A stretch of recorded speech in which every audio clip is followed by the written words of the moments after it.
having a little bit of a situation. You know, like I tell most people, because words are not believable.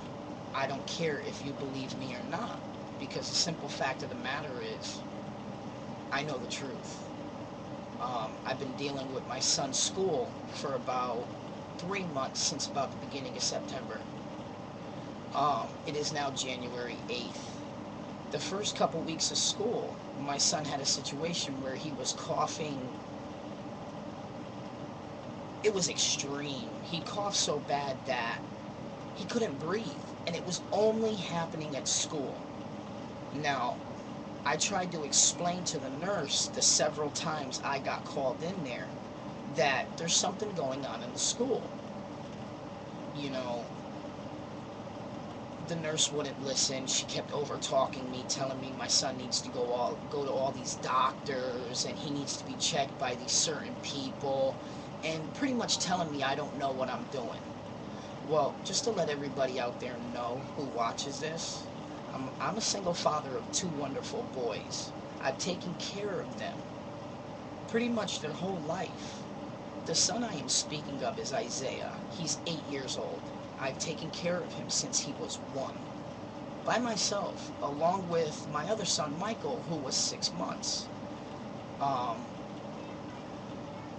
I ended up going to the principal of the school because I noticed the nurse was just being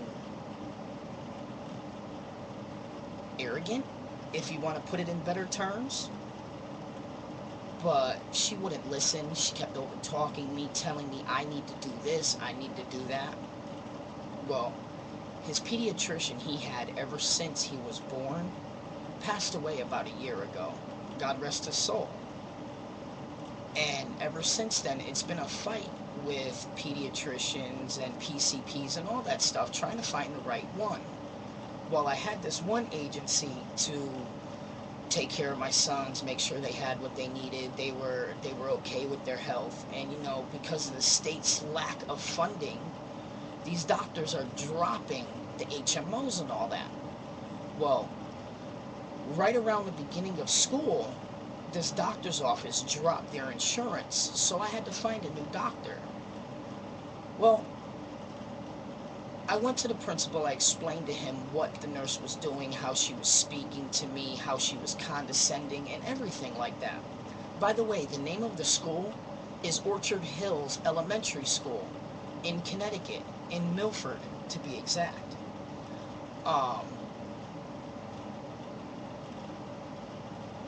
I don't even know what to say. I'm very flabbergasted at the situation that the school would actually do this. They actually called DCF on me. And this is not the first time DCF has been called on me.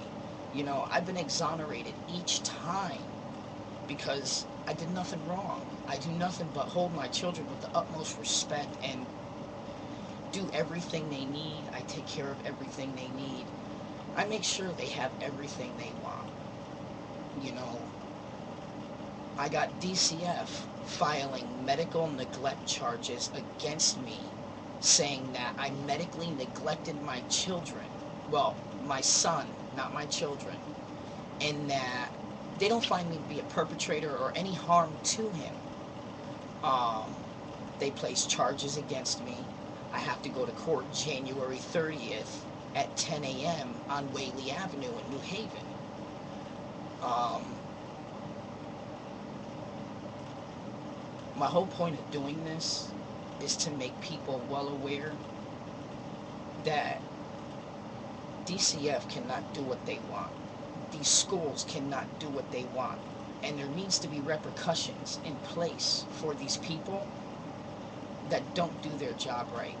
I explained to the investigating officer at DCF, which I showed her his medications. Yeah, it's albuterol sulfate, it's elixifilin, it's singular. But I understand those medications are prescribed for children with asthma, but the doctors even wouldn't list him as asthmatic. That's how hairy the situation is. You know, right now I'm trying to figure out how I'm going to protect myself You know, with everything that's happened with the economy since all these changes in office, and, you know, money going places it shouldn't as far as our government, and losing medical funding and all these doctors to take care of our children. Um, I also lost my job due to a situation that happened a couple years ago. My son ended up getting hurt while he was in daycare. His arm was broken.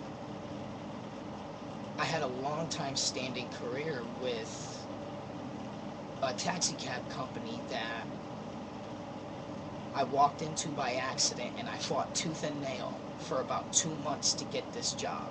Showing up there, letting him know that I wanted to work. Um, DCF drugged me through the mud. I ended up losing my career. I ended up losing my daycare. I ended up losing my apartment. Right now I'm back here living with my mom because I can't afford to take care of my children on my own. And it's a very hard situation. And, you know, I just feel everybody should know what DCF is and not be afraid of them. They fish for answers, even though there are none. They drag you through the mud, which is really ridiculous and wrong. And I'm at a loss for words and a loss for actions because I'm really afraid of what's going to happen on January 30th. Like I said, I have to go to court. It's for plea negotiations. And in fact, I'll hold up the paper so you can see it.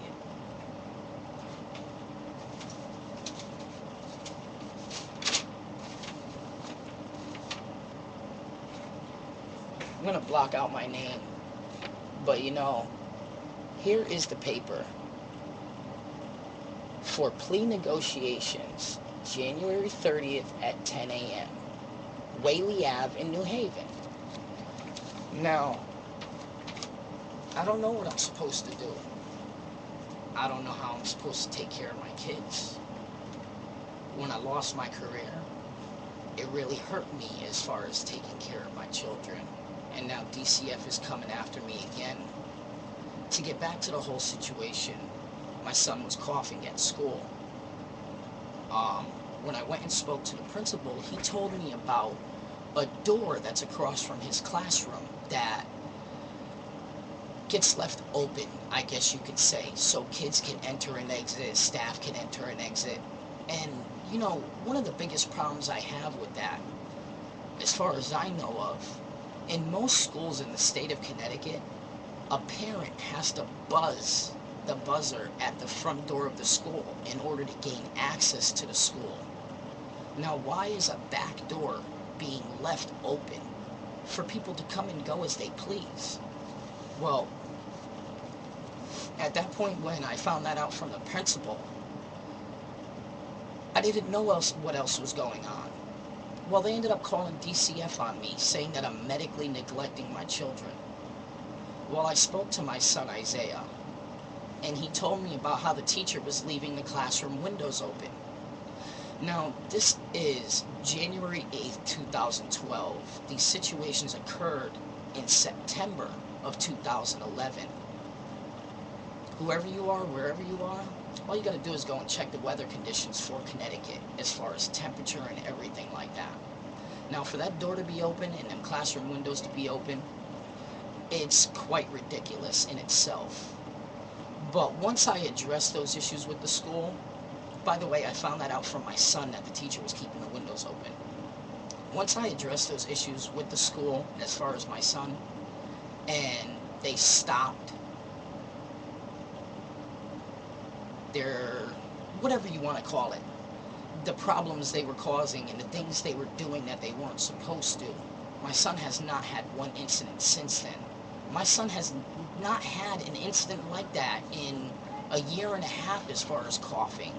Because one of the main things, and even asthma goes by it, the first thing you do is figure out the triggers. If finding out the triggers and trying to prevent them don't help, then medication comes into effect.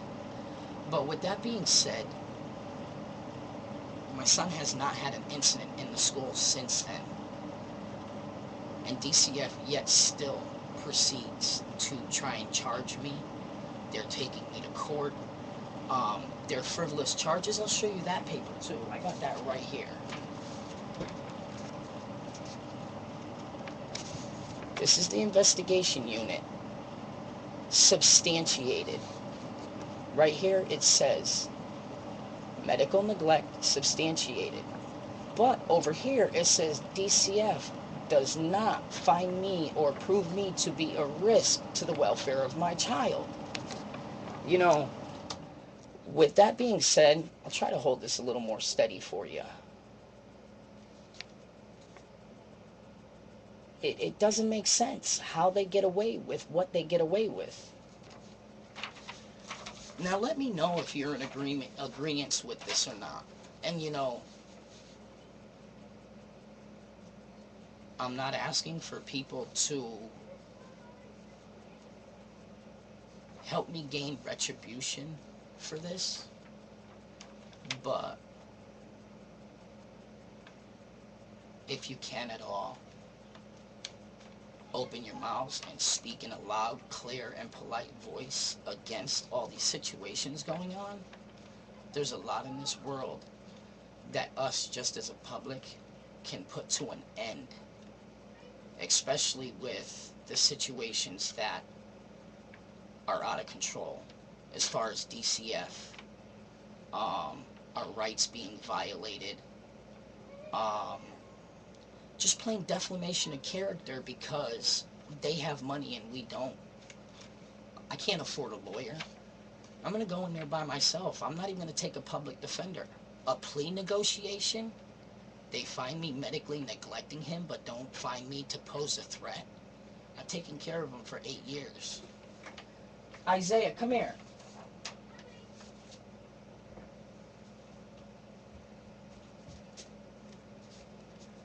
This is my son Isaiah. You know, if you want to say hi to everybody. Hi. He's not in bad health. There's nothing wrong with him. You know, I can't put a microphone to his chest so you can hear him, but the wheezing comes and goes. But I dealt with that, like I said, until I was 28 years old. And this situation is beyond ridiculous. So whoever finds that my story's a good one, write some letters. You know, we've got to make a change for this world. And it's only going to be us to do it. And if it protects people like him, I'm going to do what I got to do, just like I've done for the last 8 years. I hope this story hits home, because I know for a lot of people it will. Well, I'm going to end this now. So, whatever time it is, where you are, have a good day, a good night, and let's make this world a better place. Say bye. Bye.